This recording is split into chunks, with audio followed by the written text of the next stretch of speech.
Clara always thought homeschooling meant freedom, freedom from crowded classrooms, freedom from schoolyard drama, freedom to learn at her own pace. That's what her mother had told her since she was old enough to hold a pencil. But as she got older, Clara realized freedom was the last thing she had. Clara wanted to be like other kids. She wanted real classes, a cafeteria filled with chatter, maybe even a prom one day. But her mother's voice always cut down those dreams. The world outside is dangerous. This house is the only safe place for you. At first, Clara believed it. She told herself homeschooling was fine, quiet, controlled, safe. But lately, the lessons didn't feel like school at all. One gray morning, her mother entered the dim basement classroom carrying something strange, a worn, leather-bound book. Its cover was cracked and brittle, edges curling like dead leaves. She set it on Clara's desk with deliberate care. "Your lesson," she said. Clara flipped the book open. The pages smelled of dust and age, stained yellow and fragile. But what made her stomach twist were the words, or rather, the symbols. They weren't letters she recognized. They looked more like vines or thorns, curling and sharp, as if the ink itself had grown into them. "Read it," her mother ordered, her tone flat and cold. Clara frowned. "What language is this?" "Just read." Her hands trembled as she tried. The words were jagged, wrong. They stuck in her throat like glass splinters. As she forced each sound out, the air in the room seemed to thicken, pressing down on her chest. When she looked up, her mother was staring, her eyes wide, unblinking, and strangely bright. That night, Clara awoke to scratching beneath her bed. At first, she thought rats. But when she pressed her ear to the floorboards, she froze. The sound wasn't random, it was rhythmic. Fingernails, dragging in deliberate patterns, as though writing. The next morning, her workbook betrayed her. Words crawled across the page where none had been before. The basement had always felt heavy, as if the walls themselves were holding secrets. Now, Clara was forced to spend nearly every waking hour down there. Her mother's rules grew harsher, longer lessons, fewer breaks, and punishments for even the smallest hesitation. The lessons no longer resembled education. Gone were the math problems, the grammar drills. In their place were guttural chants, repeated endlessly until Clara's throat burned raw. The words had no meaning to her, but they stirred something in the air. Each time she spoke them aloud, the temperature dropped. Her breath fogged in front of her face.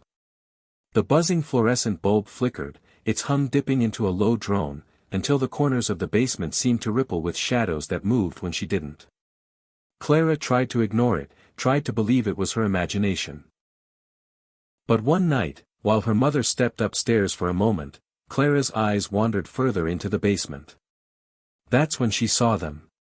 Against the far wall, half hidden by stacks of boxes, stood rows of old wooden desks, child-sized, their surfaces buried under a thick layer of dust. Papers littered the floor around them, yellowed and curling, each page filled with the same twisting script she was forced to read.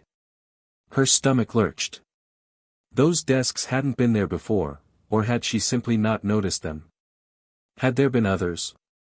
Before she could move closer, her mother's voice cut the silence. "You shouldn't wander." Clara spun around. Her mother stood in the doorway, her silhouette sharp against the dim light. "Sit. Read." Clara's voice quivered. Who sat there?" Her mother's lips stretched into a thin, joyless smile. "Children who weren't ready." That night, Clara lay awake, trembling. The scratching beneath the floorboards was louder now. And woven between the scraping nails were voices, faint, desperate cries echoing up from the dark. The basement no longer felt like a room, it felt like a tomb.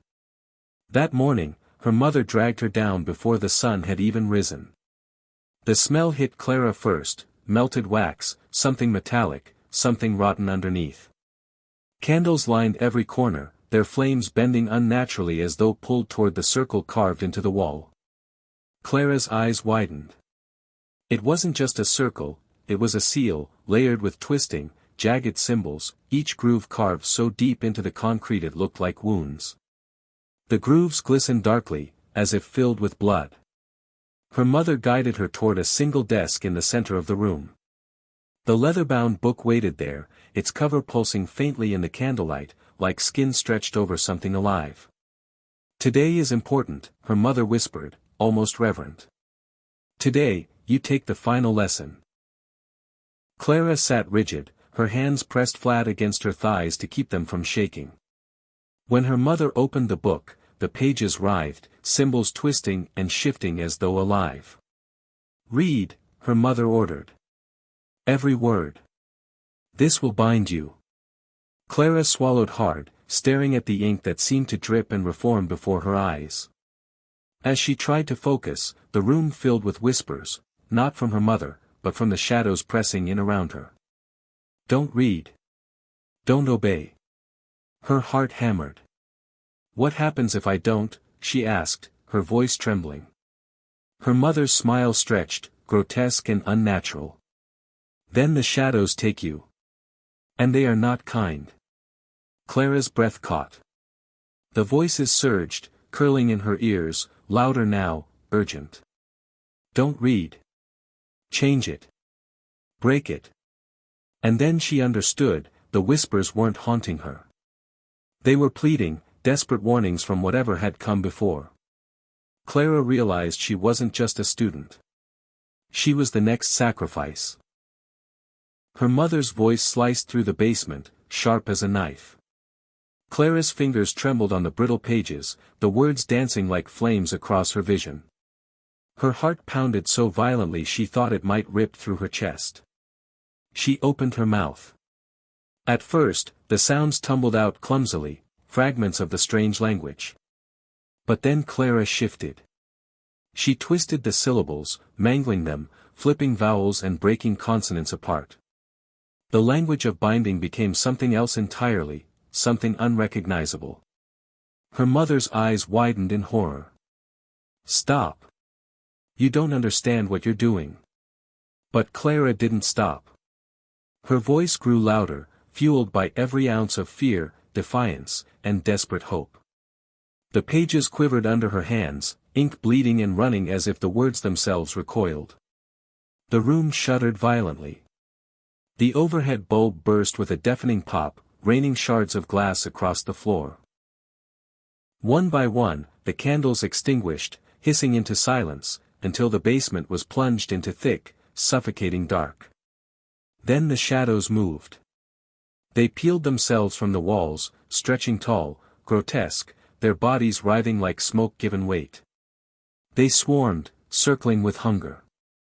Clara stumbled back, her breath caught in her throat.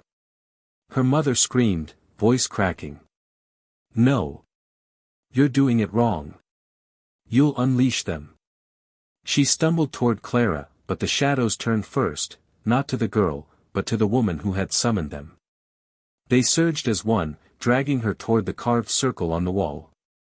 Her hands clawed at the floor, nails breaking against the concrete. "Clara! Help me!" But Clara stood frozen, paralyzed, the book slipping from her hands. Her mother's screams rose, shrill and desperate, then cut off as the shadows swallowed her whole. For the first time since this nightmare began, the whispers were silent.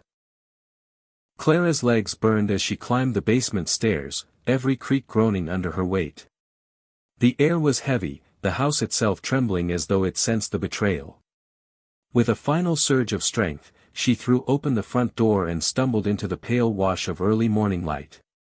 She collapsed to her knees in the yard, choking on gulps of crisp, cool air. For the first time, she felt something she hadn't known in years: freshness, openness, freedom. Behind her, the house groaned like an animal in pain. Its windows rattled, walls bowing inward. Then, with a low, monstrous roar, the structure collapsed in on itself, vanishing into a storm of dust and splintered wood. Clara shielded her face as debris scattered across the yard. When the dust cleared, only a jagged hole remained where the house once stood. It was as if the shadows had devoured it whole. Barefoot and trembling, Clara rose. She took one uncertain step, then another, down the dirt road that led away from everything she had ever known. Each step felt both lighter and heavier, lighter because she was free, heavier because she knew what that freedom had cost. At the edge of the woods, a breeze stirred. It carried faint voices, weaving through the trees, curling around her like invisible fingers. "We are not done learning," the whispers breathed. Clara froze. Her heart clenched, but she did not turn back. Tears streaked her cheeks as she whispered to herself, "You won't own me." She walked on, her shadow stretching long behind her. The whispers followed, soft and insistent. Clara knew they would always follow. But she had chosen her path. She had broken the cycle. And sometimes courage wasn't about defeating the darkness, it was about refusing to let it claim you.